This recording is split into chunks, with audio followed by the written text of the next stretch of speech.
تو اللہ قرآن میں یہ ایک ذہن بناتا ہے کہ تم بیکار نہیں پیدا ہوئے، تمہارے پیچھے ایک طاقتور اللہ ہے جس نے ساری کائنات کو قابو کیا ہوا ہے، اس کے اوپر اس کا نظام چلتا ہے، حکومت چلتی ہے، سورج چاند ستارے ہوا، یہ میرا ہاتھ کی یہ حرکت بھی میرے رب کی قسم میرے اللہ سے پوچھ کے ہے، میرا اللہ روک دے تو یہ ہاتھ یہیں ہو گئے، ہل نہیں سکے گا۔ کتنے لوگ جو ہاتھ اٹھانا چاہتے ہیں نہیں اٹھا سکتے، آنکھ کھولنا چاہتے ہیں نہیں کھول سکتے، بولنا چاہتے ہیں نہیں بول سکتے، چلنا چاہتے ہیں نہیں چل سکتے۔ جس نے چلایا اسی نے بٹھایا، جس نے بڑھایا اسی نے ہٹایا، جس نے زندگی دی اسی نے موت دی، جس نے موت دی ہے وہی موت کے بعد زندہ کرنے والا ہے۔ یہ اس ساری کائنات پر اللہ تعالیٰ اپنے طاقت کے ساتھ حکمران ہے، اور اللہ تعالیٰ یہ ذہن بناتا ہے کہ اس ساری کائنات میں وہ ہوتا ہے جو اللہ چاہتا ہے، وہ نہیں ہوتا جو تم چاہتے ہو، وہ ہوتا ہے جو اللہ چاہتا ہے۔ ایک قرآن میں اللہ نے یہ ذہن نبیوں کے قصوں سے ہمارا بنایا کہ موسیٰ علیہ السلام تشریف لا رہے ہیں، ان کے ہاتھ میں ڈنڈا ہے، اس پر یوں ٹیک لگا کے کھڑے ہوئے، تو اللہ نے فرمایا موسیٰ یہ کیا ہے؟ ما تلک بیمینک یا موسیٰ، موسیٰ یہ کیا ہے؟ موسیٰ علیہ السلام کے بعد یہ ڈنڈا 10 سال سے کہا یا اللہ ہی عصایا، یہ میرا ڈنڈا ہے۔ اب اللہ تعالیٰ آگے کچھ دکھانا چاہتے ہیں تو موسیٰ علیہ السلام سے لمبی بات کروائی، ہی عصایا میرا ڈنڈا ہے، اتوکل علیہا اس پر ٹیک لگاتا ہوں، واحش علی غنمی اور اپنی بکریوں کے لیے پتے جھاڑتا ہوں، ولی فیہا مآرب اخرى اور بھی ڈھیر سارے کام اس سے لیتا ہوں۔ تو اللہ تعالیٰ کا القہا یا موسیٰ، اس کو ذرا زمین پہ ڈالو، زمین پہ ڈالو۔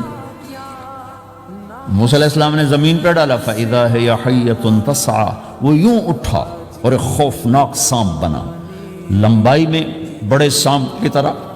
جو افریقہ میں ہوتا ہے، جو پورا بکرا کھا جاتا ہے، پورا ہرن کھا جاتا ہے، اور تیز رفتاری میں جان کی طرح ایک چھوٹا سا سانپ ہوتا ہے، بہت تیز چلتا ہے، اور زہر میں حیہ کی طرح۔ سانپ کی 3 قسموں کو اللہ نے ایک ڈنڈے میں جمع کر، ایک ہوتا ہے کأنہا جان، چھوٹا سانپ جو بہت تیز دوڑتا ہے،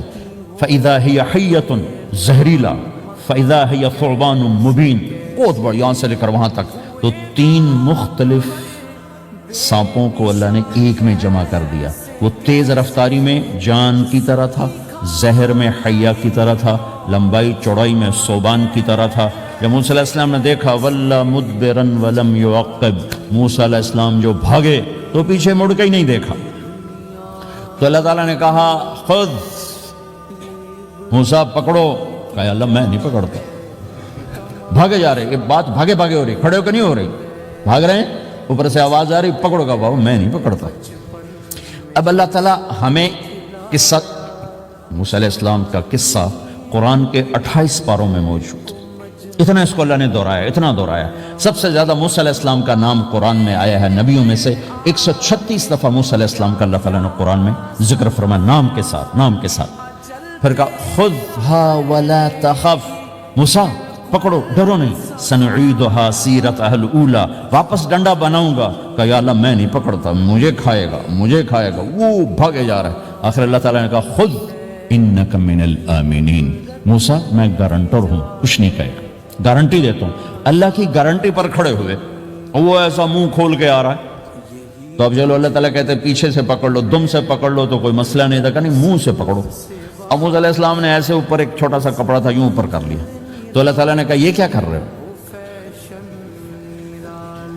کہا جی مجھے اس سے ڈر لگ رہا ہے، کہ تیرا ڈر ہی تو نکالنا ہے،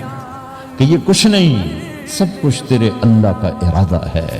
یہ کچھ نہیں، ورنہ یہ کپڑا تمہیں بچا لے گا، تمہیں ویسے ہی سارا نکل جائے گا۔ اب وہ آگے آ رہا ہے، موسیٰ علیہ السلام کانپ رہے ہیں اور دیکھ رہے ہیں، کانپ رہے ہیں اور دیکھ رہے ہیں، اور بڑے اب اللہ نے کہا تھا تو ڈرتے ڈرتے ہاتھوں سے یوں، کانپتے کانپتے ہاتھوں سے یوں آگے ہاتھ کیا، اور جو ہی ہاتھ کی انگلیوں نے سانپ کے منہ کو ٹچ کیا تو اللہ نے دوبارہ ڈنڈا بنا کے ہاتھ میں پکڑا تھا، اور ساری دنیا کو یہ پیغام دیا کہ دیکھو میرے بندو، اللہ سب کچھ ہے، لہٰذا اللہ کی مان کے چلنا۔ سامنے شیطان آئے گا،